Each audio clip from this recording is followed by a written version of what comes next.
the globalists, the cult, the whatever you want to call them, the people who mostly control a lot of the world.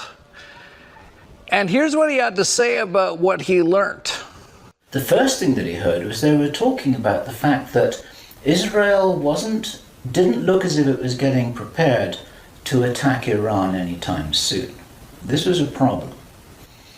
Even back in June 2005, they were apparently concerned that what it was that was planned on some kind of a timeline wasn't rolling out according to schedule. They were in a hurry, and this is important to understand. They were in a rush to try and roll out this sequence of events. Now, what he described is what the sequence of events was.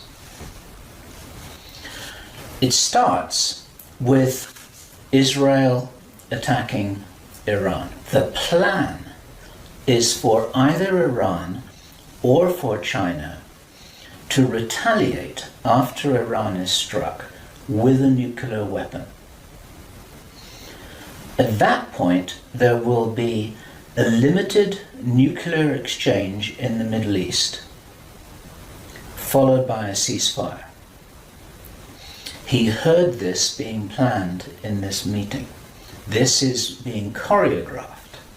It's like the script for a movie. This is exactly what's intended to happen. In this rollout of this crazy scenario, where it is intended that there will be a limited nuclear exchange in the Middle East, the idea is that as the world looks upon this with horror, then they will demand from their governments that there are heavy controls over travel, over communication, over people who meet, over people who protest in the streets. They want to make sure that they don't have crazy bombers on airplanes, crazy bombers in the shopping malls.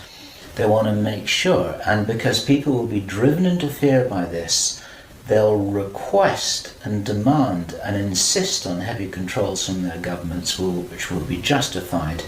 And this is where you're going to kind of get the martial law situation in all the Western countries. It's intended as a justification. All of this is just the start of something, because this story gets much bigger, and it's pretty horrifying.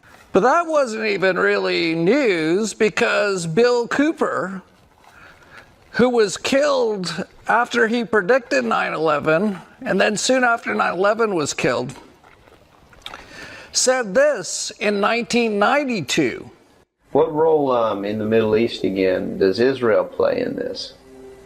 Israel was created as the instrument to bring about the Battle of Armageddon and the fulfillment of prophecy, a war that will be so terrible, where nuclear weapons will be used, so that the American citizens and the other people in the world will get down on their knees and beg for no more war. And what is the answer to that? They're going to be told the only way we can guarantee no more war is if we destroy the sovereignty of nations and we come together as one humanity in a one world government. Right. It's interesting, too, because they've taken care of most of the people who would have spoke up about this. Like, as example, Charlie Kirk. This is more Israel pushing for Iran, but is that America's problem? That's a question. I mean, maybe the answer is yes. Maybe the answer is, you know what, they were wrong about Iraq, they were wrong about Syria, they were wrong about Afghanistan, they were wrong about the Taliban, they were wrong about Libya, they were wrong about the Arab Spring, they were wrong about Yemen, they were wrong about the Arabian Peninsula, they were wrong about the 9/11 hijackers being Saudi Arabian, but hey, 10 times the charm.